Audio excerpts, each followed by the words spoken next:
Hi students, and welcome to today's live IELTS class presented to you by 2Think1 Solutions Inc., aehelp.com, and gieltshelp.com. Streaming to you live from Central Europe. My name is Adrian, and today we are focusing on the reading section. We have a reading passage for you from our first test book. Hi, everybody joining in. Hi, Unforeseen Beauty. Hi, Amarwadi. Hi, Shamster Depp. Hi, Macpreet. Hi, Lena Naji. Good to see so many students in class right away.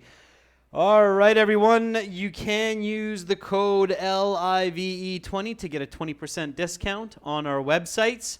If you have questions, send them to me, Adrian, Adrian, at aehelp.com, and I will gladly get back to you with an answer. And again, the websites are aehelp.com and gieltshelp.com. We will use one of these websites in just a moment. All right, students, without further ado, let's get into it. Let's look at the reading. So today we are going to read this passage, Beautiful Animal, the Tiger. The title is Animals of Different Stripes. And as a first step, we will just read the passage just to get our reading fluency going, our English mind warmed up.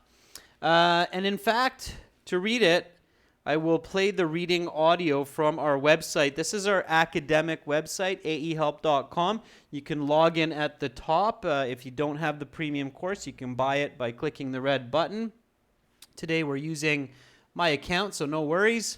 Once we're logged in, we have lots of audio CDs for our exams. And we're maybe the only company that actually gives audio for the reading section as well, just for practice. In the real IELTS exam, you don't have audio for reading.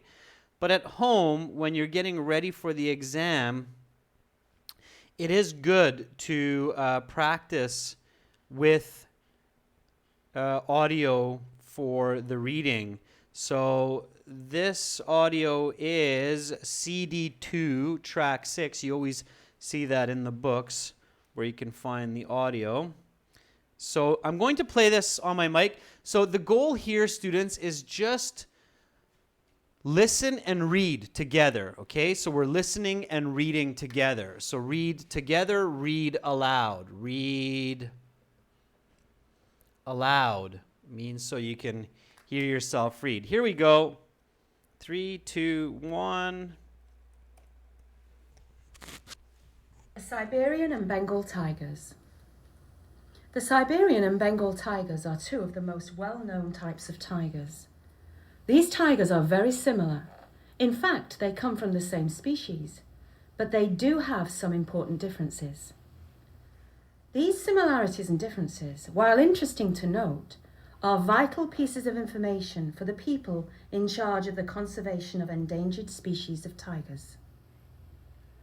Wildlife conservationists have to tell the difference between the two in order to keep accurate accounts of the respective populations. The first main difference between the two tigers is the location of their habitats. The Siberian tiger today lives only in the far northeast part of Russia, called Siberia, although it used to live as far west as Western Asia and as far east as parts of Alaska.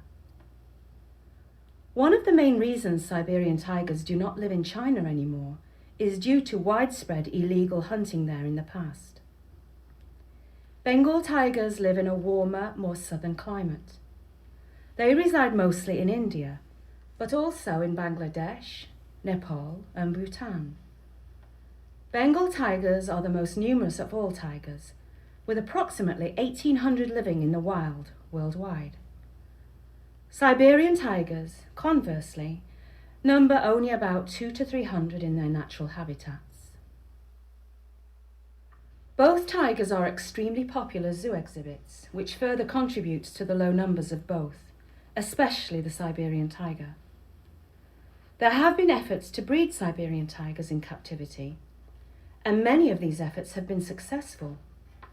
However, the offspring are unfit to live in the wild.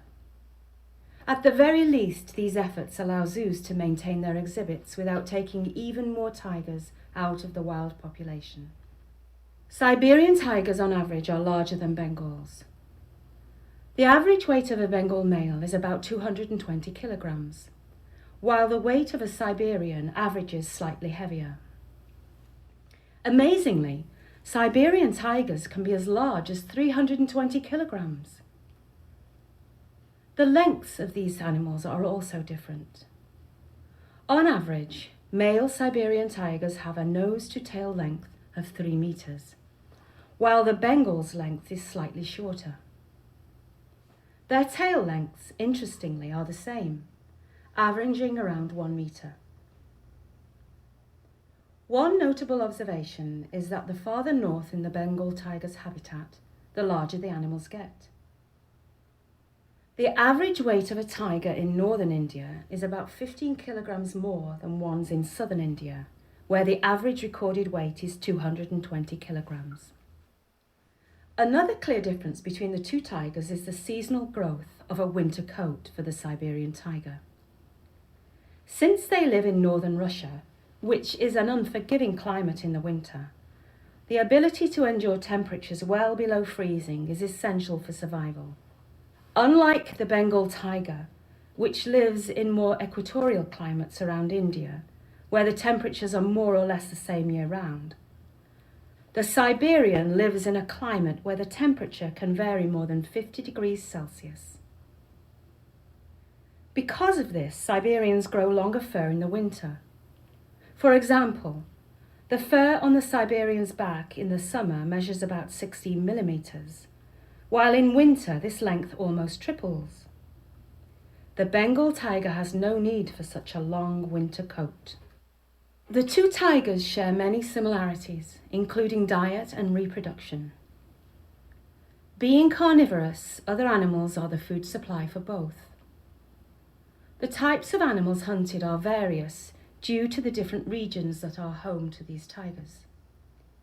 Bengals eat animals such as wild boar, water buffalo, and chital, while Siberian tigers eat primarily wild boar, deer, and moose. Bengals and Siberians have very similar reproductive cycles. Both tigers reach maturity around 4 years of age, at which time they begin their mating rituals. The females are pregnant for about 15 weeks and give birth to between 1 and 4 cubs. Each of these cubs weighs about 1 kilogram and will be entirely dependent on their mother for the first 6 months of life. After that time, they begin their learning process, where they develop the skills they need to hunt and kill for survival. After 2 or 3 years, the cubs are ready to leave their mother and hunt independently. And at the age of 4 or 5, they reach sexual maturity, and so the cycle continues. One last difference between the two tigers is a significant one, especially for humans. Neither tiger hunts humans as part of their normal diet, but one of the two tigers is known to be a man-eater. The Bengal tiger, under the right circumstances, will eat humans. Bengals will attack humans in 2 cases. First, they will attack humans who interfere with the Bengal's hunting or feeding. Bengal mothers do not take kindly to people when they are feeding their cubs. Also, older Bengals will kill humans for food because humans are easy to eat, unlike wild boar, for example. Human skin is soft and fleshy, perfect for an old tiger with weak muscles and worn-down teeth. Siberians, however, will generally not attack humans unless they feel threatened. As such, records show that Bengal attacks are far more common than Siberian attacks. Supernovae. Okay, students, so that is a reading audio from our website for this reading passage. Now, let's ask each other some questions about this passage before we look at the passage questions to see how well you understood the passage. First question, what two tigers are we comparing here? What are the two tigers compared by the passage?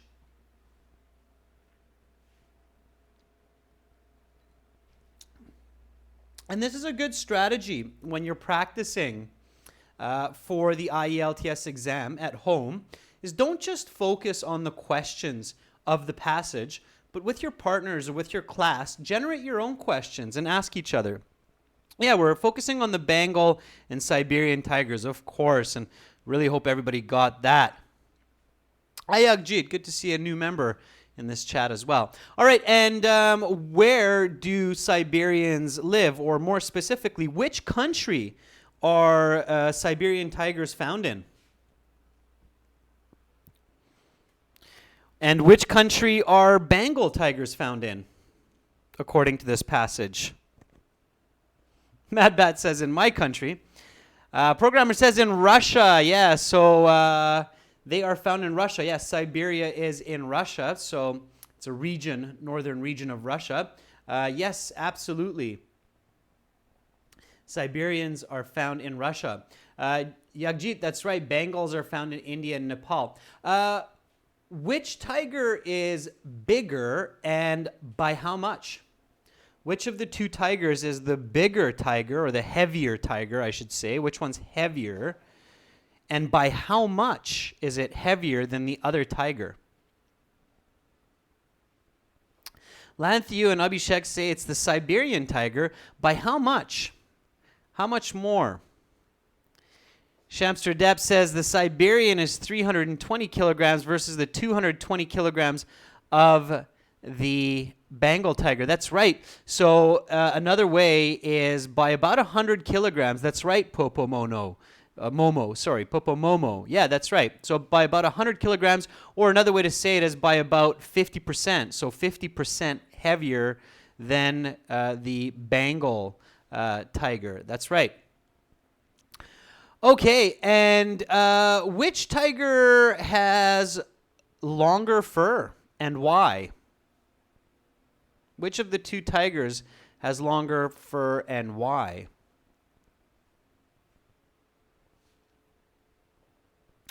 Shamster Depp says it's the Siberian tiger because of winter. That's right, Mad Bat. It's logical. Okay. All right, here's another one. I'll start asking a little bit more difficult questions. Where are Siberian tigers no longer found because of overhunting?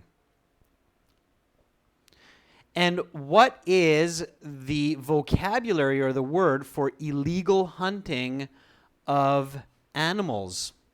That's right, it's in China. Caddy, DNB, very good. It's in China. So in China, and what is the vocabulary? Shamster Depp, Popo Momo, very good. It's called poaching of animals.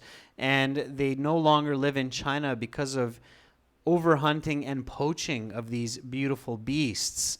Definitely. All right. Why do Bengal tigers sometimes attack humans?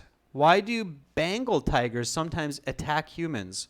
What are the two reasons given for Bengal tigers attacking humans and even eating them? Samster Depp says because of their soft skin, White Dove agrees that they need to eat. Humans' flesh is soft. Another good reason to exercise, people. Lift weights, work out, get big, strong, tight, tough muscles. You will not be in danger of being eaten by a Bengal tiger. You'll be just as hard-boned, meated as a wild boar. And also when they're feeding their cubs, Lena Naji. Yeah, so humans are soft to eat, yeah, and when they're feeding their cubs, they will also attack us, absolutely. All right. What is the gestational period for a tiger? What is the gestational period for a tiger? How about that for a little bit of a tougher question? What is the gestational period for a tiger? Ooh, very good. Kamran, satisfying time. Some of you really paying attention. It was about 15 weeks. Gestational period. What's another way to say gestational period? What's another vocabulary for saying gestational period?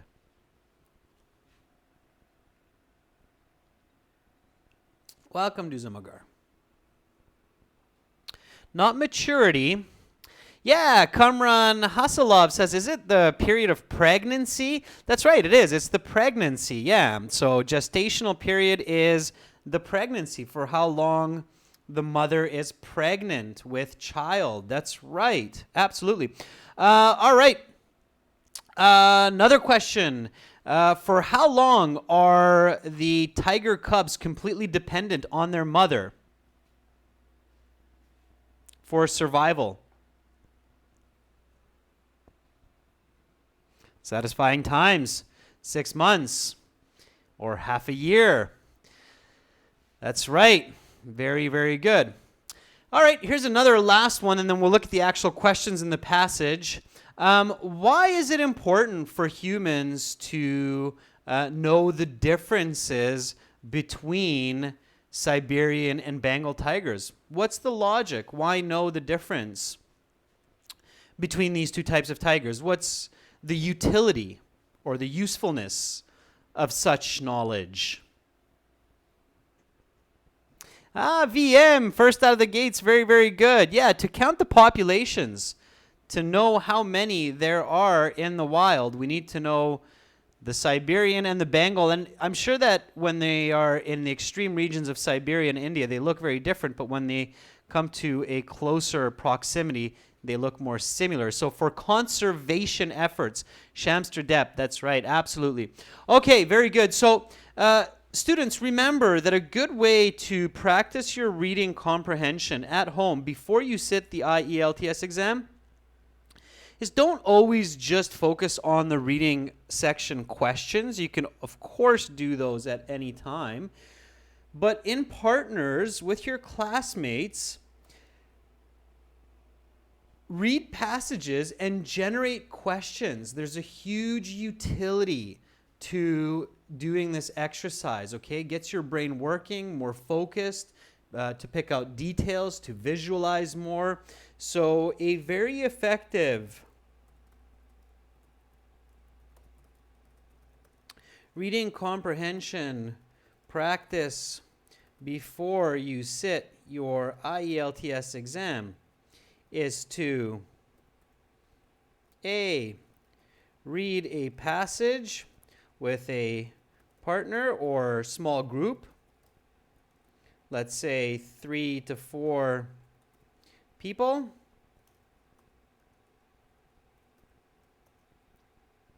And then B, generate questions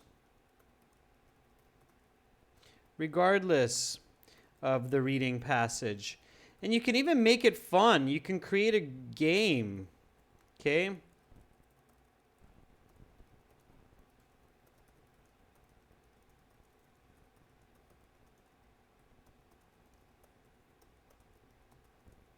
Okay, you can even make a competitive game where you form teams and then count points, all right? So that's kind of a more interesting way to approach these passages, especially when you start to get bored or tired of just going passage after passage. You need something a little bit more fresh. Okay, all right. So here we go, students. I'm going to jump back to our passage now, and we will look at the questions, okay? Here's our first one. Classify the following facts as applying to A, Bengal tigers, B, Siberian tigers. Okay, this type of question in the reading, especially in the academic, is called a classification question.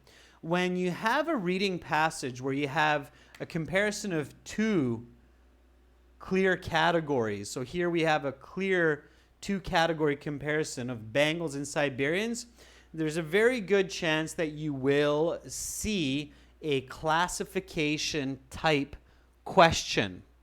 Okay?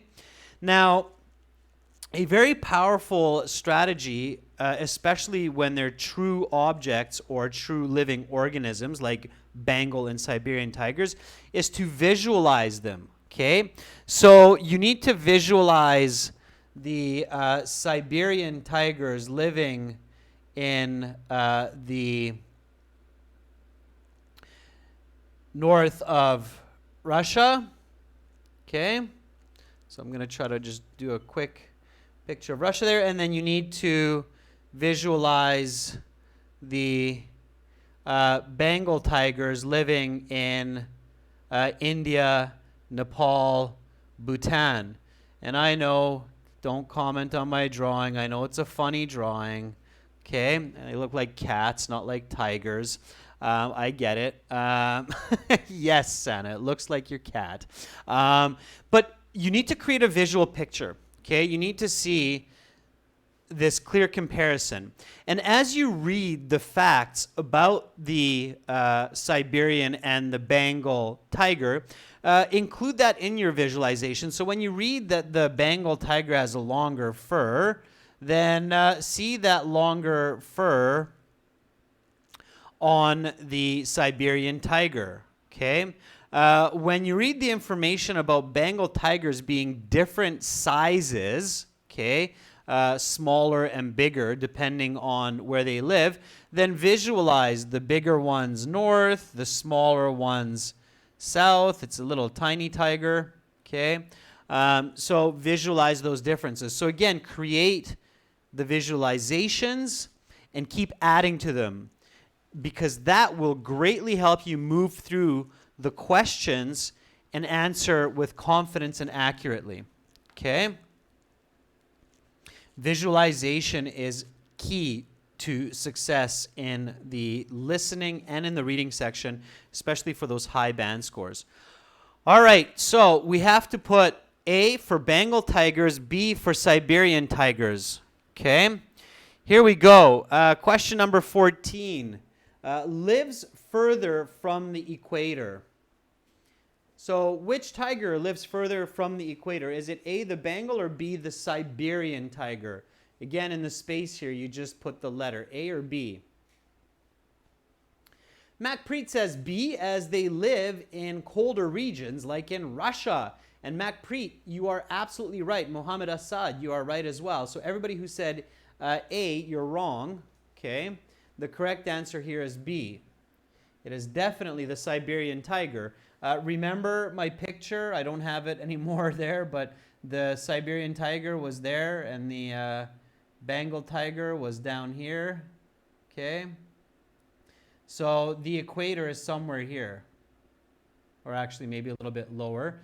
But India is certainly much, much, much closer to the equator. I'm not sure if it's actually on it. Than the Siberian. The Siberian lives much further north, okay?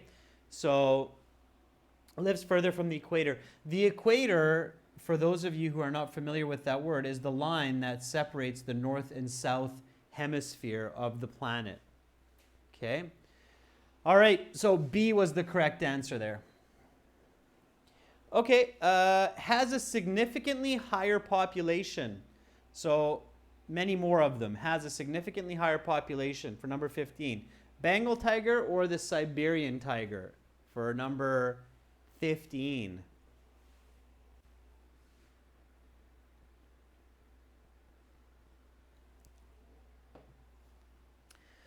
So many of you are saying that's going to be A, the Bengal tiger.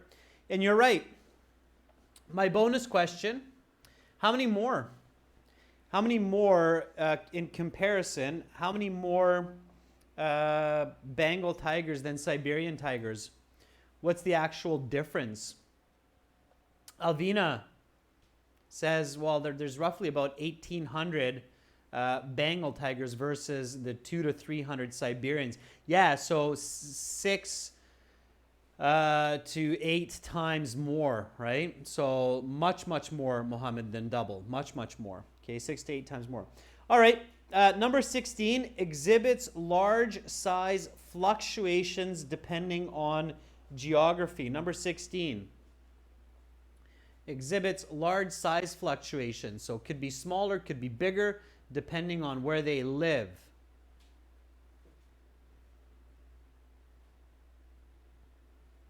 Okay, for those of you who are answering A, you are correct.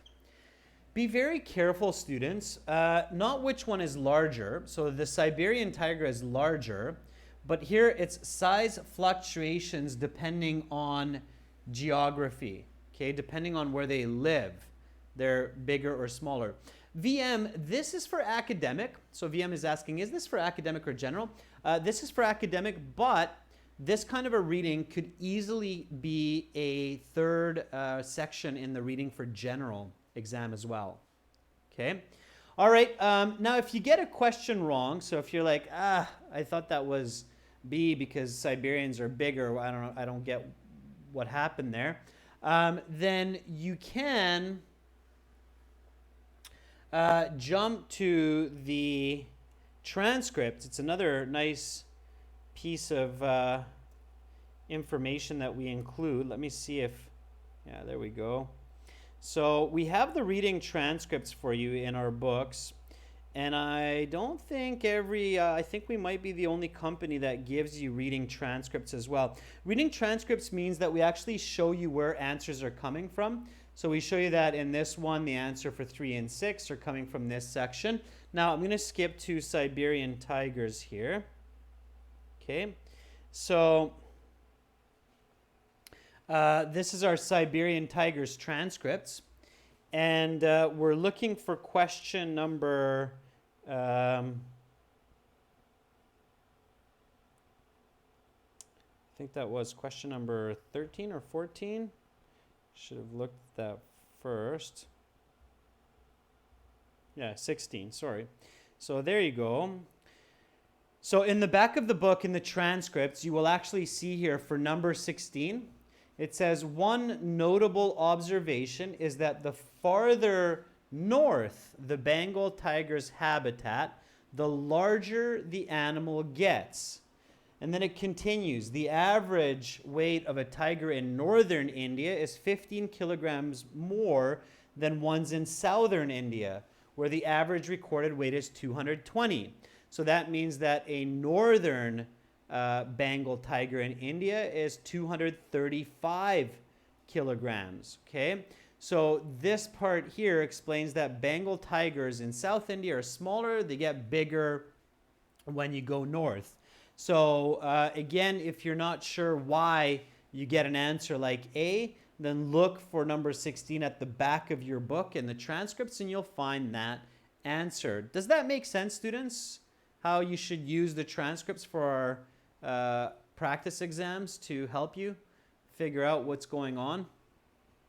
Does that make sense? I know many of you have our books and have access to our premium course, so that's why I'm asking, and I want to make sure that you're using these extra materials to help you. Okay, cool. Thank you, Satisfying Times. Thank you, Sana, for confirming. Thank you, MacPete. Sorry. All right, so I'm going to jump back to the questions here.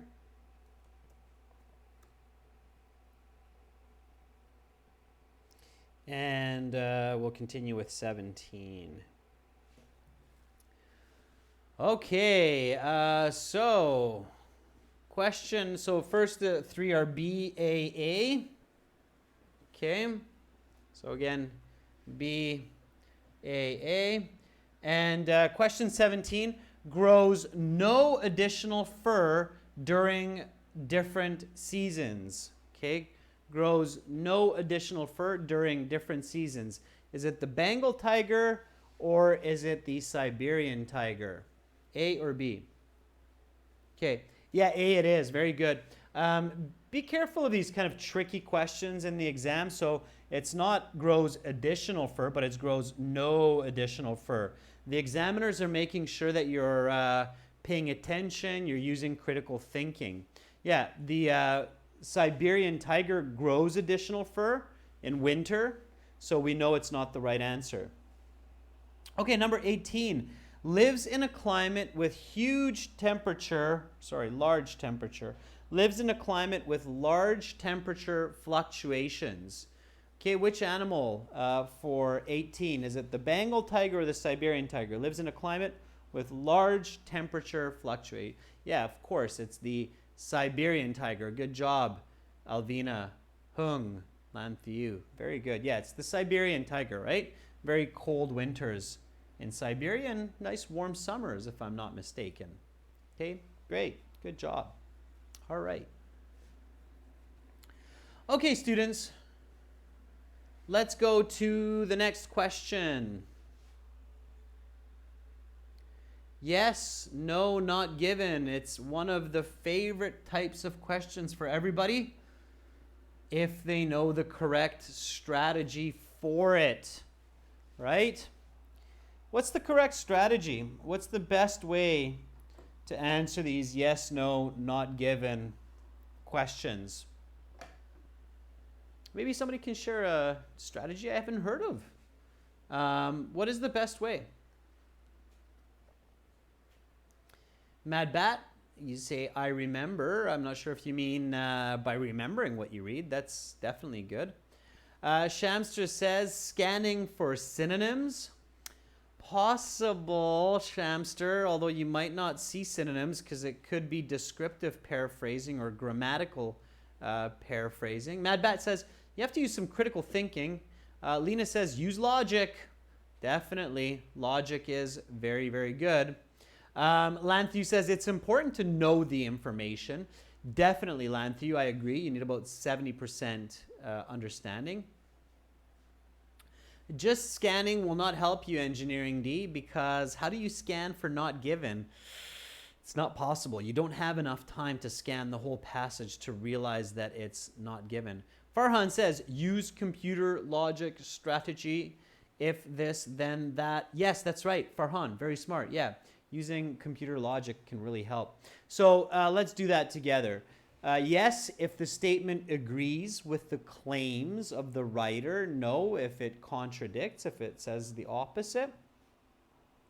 And not given if we don't know what the writer thinks about it. Both animals are primarily meat eaters. Ask a question. Is this important to know?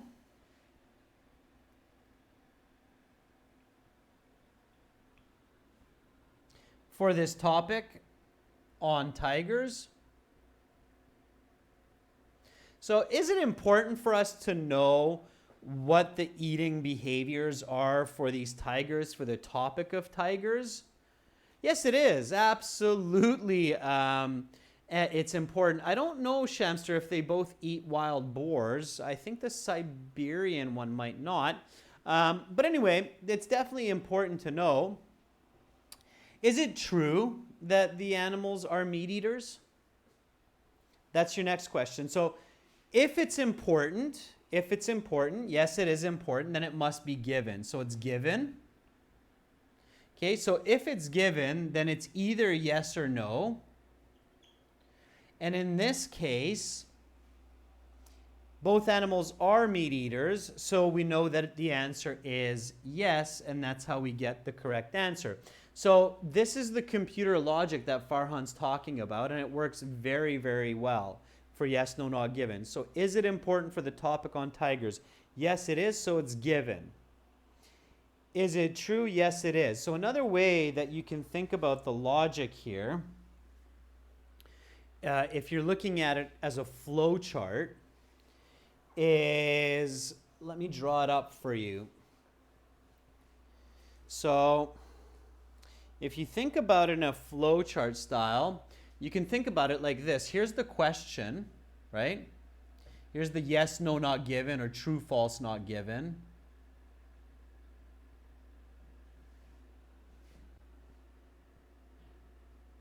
Okay, so here you have your yes, no, not given, or true, false, not given. So then you ask, is it important?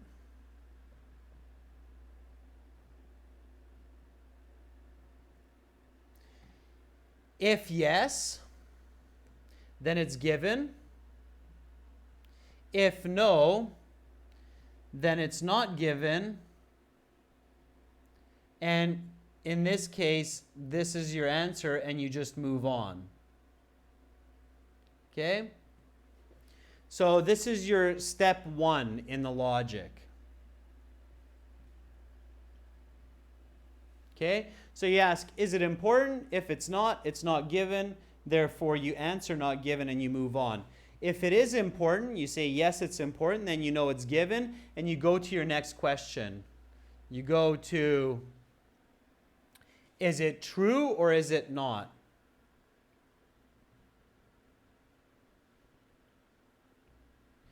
Okay, so you have to ask yourself, is it true? Do these tigers eat meat? If your answer is no, then you end up with no, and then you move on. Okay, if your answer is yes, then you end up with yes, and you move on. Okay, now you might end up with a third type of answer at this stage, which is, can anybody guess? What's my third possible answer here? Well, Mad Bat, it's a good question. So how can I understand if it's important? Okay. You should ask yourself, if you write about the life of 2 tigers, what kind of information will you include in 500 words?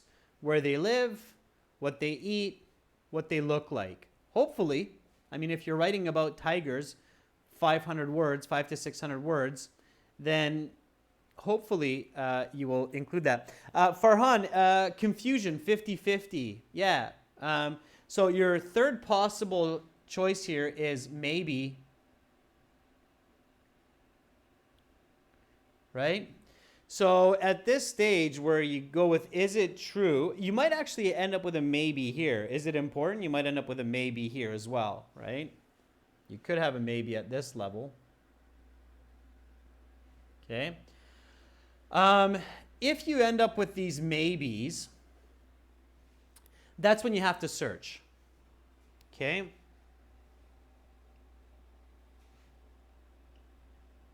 Search for synonyms,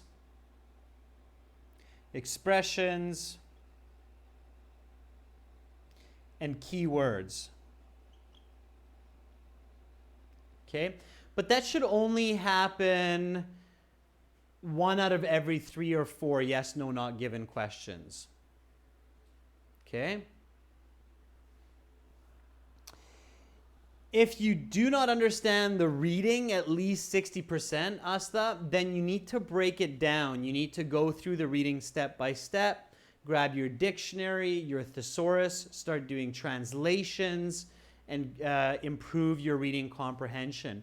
It's virtually impossible to get over band 6.5 if you do not understand at least 60% of the text, okay? Unless you have a huge amount of luck on your side, but that's, you should never base your test result on luck. Okay, so again, this is the logic or the strategy for yes, no, not given, or true, false, not given. First, you decide if it's given or not given, and then you decide if it's true or not, okay? Let's practice this, and it will make more sense, all right? So if you're a little bit confused right now, it's okay. We have a few more questions to go, so we can practice it together, and hopefully you will have further clarity by the time we answer the remaining questions. Okay. So the gestation period for females is about 4 years. Remember, we said gestation means the pregnancy. Okay. So first question, is it important to understand the life of these tigers for how long they are pregnant, or how long? Is that important? Yes, it's important. Yeah, Mad Bat says, yeah, of course. Because the sexual reproductive cycle of organisms is important to understand them. So it's important. Yes, it's important. And is it true? So we know it's given. Okay, so yes, it's important. So it's given. So is it true that the females are pregnant for 4 years? Yagjit or Jagjit? Yagjit? Sorry if I'm not pronouncing some of your names right. You're right. Yeah, it's not true. We remember that it's only 15 weeks. So it's a no. So we put the letter N into the space provided in the answer sheet. Okay? So far we have yes, we have no. We go to the next question.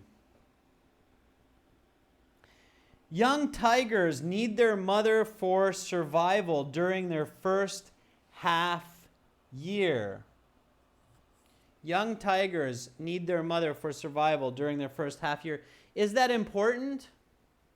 Yes, it is. Okay, again, it's part of their life cycle.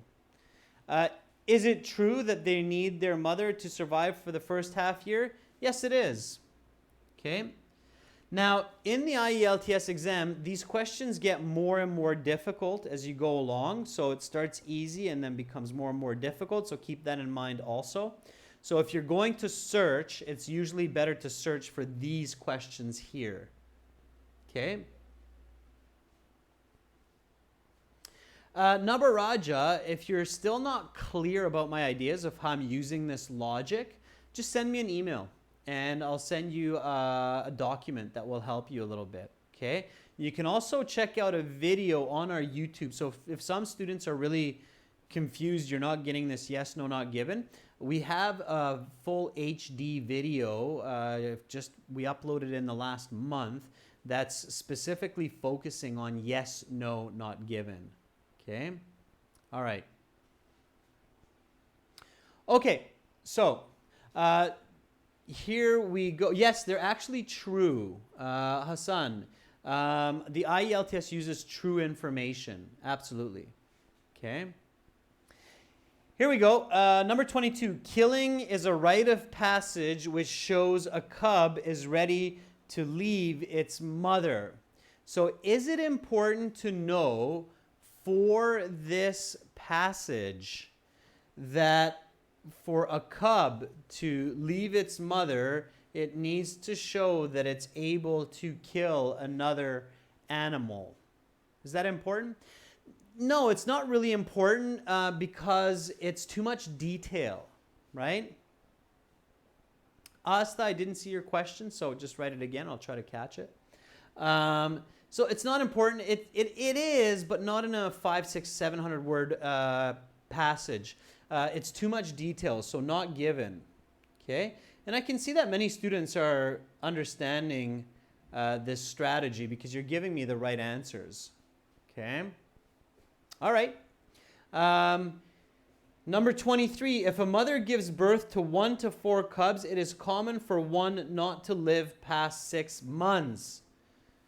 Is it important to know for a passage comparing Bengal and Siberian tigers that if there are 1 to 4 cubs born, it is common for one of them not to live past this 6 month? Is that important to know? No, it's not really important, right? It's too much detail. Again, too much detail. It's not given. Okay, now for these last two, let's say, well, Adrian, good for you, you knew those, but how do I really know that it's not given? If I have to search a little bit for this, where should I search? Yes, Ank Eider is asking, is it possible to have a not given answer? Yeah, it's possible to have false, false, false, yes, or yes, yes, no, no, no. Okay? Sorry, it would be yes or no or false or true. Okay? So yeah, it's possible to have yes, yes, no, no, or it's possible to have true, true, true, false. Okay? All right? Okay, so where should you search for this? Where should you search for this?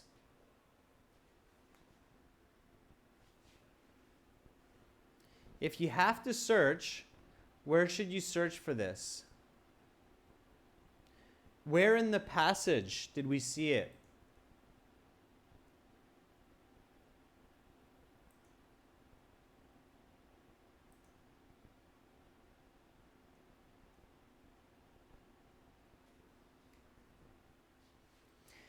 Well, if you visualized, then Yeah, so Alvina says, well, we should look at the part of the passage which talks about the reproductive cycle of the animal. That's right, Alvina. Yeah, so you still should not be searching the full passage, okay? You should look for where it talks about their reproductive cycles. So here it says,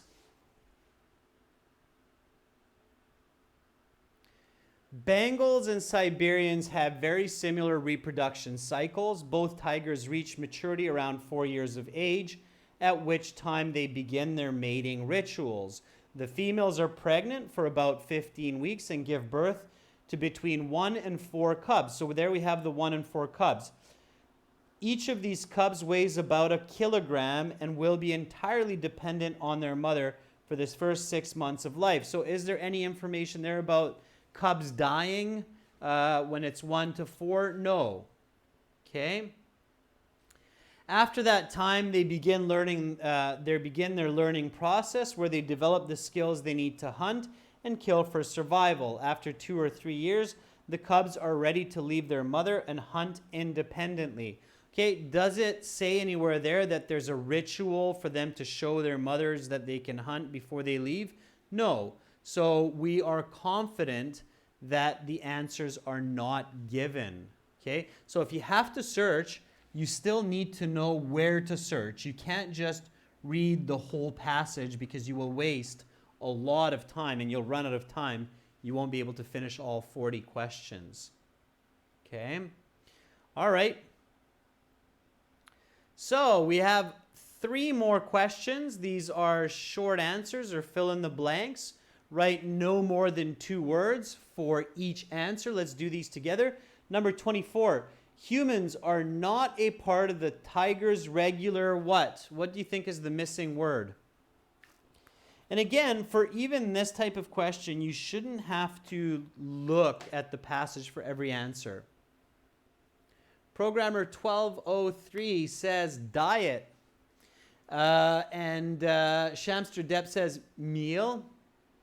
And Mad Bat says food. Yeah, diet is what's in the text. But if you write food or meal, that's okay. They'll give it to you. Those are perfect synonyms. It'll work. You can use perfect synonyms. All right, so diet, food. Okay. While not common, the Bengal tigers will resort to something humans, especially if they are unable to process the flesh of other animals. Shamsudev says eating or consuming. Yeah, eating or consuming. Killing, they might not give it to you for just killing because the tiger is not just simply killing. It's also eating. So eating is or consuming is the right answer here. So eating.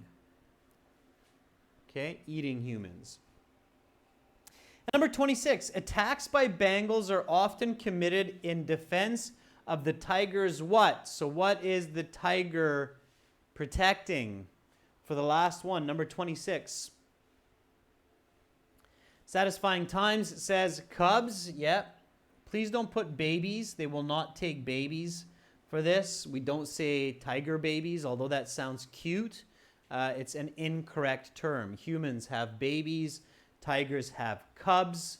Bonus question, students. What other animals have cubs in the English language? Tigers have cubs? What other animals have cubs according to the English language?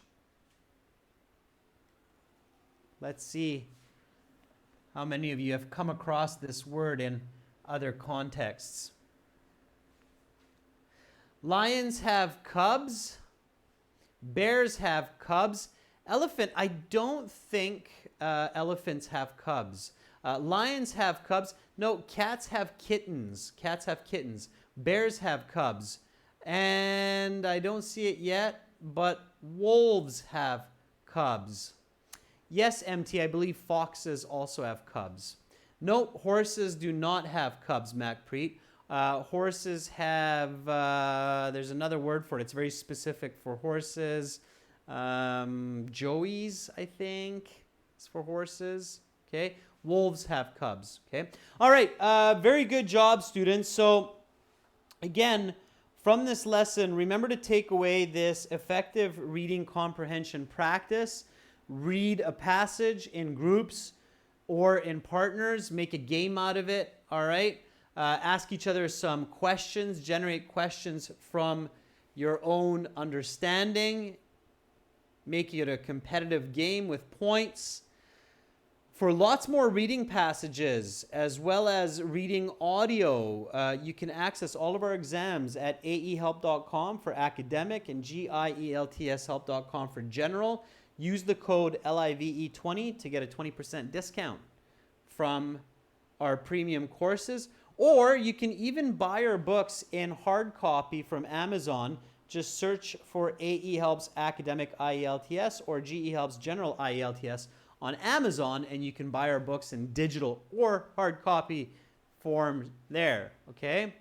Mad Bat says, pigs have Peppa and George. That's funny, Mad Bat. My daughter loves Peppa Pig. Okay, everyone, that's it for today. Tomorrow, we will continue with speaking part 2 and speaking part 3, strategy and practice, example questions. Patricio, you got 6 on your test. You only needed a band 4.5. That's great. Awesome. I'm happy to hear it, Patricio. Good job.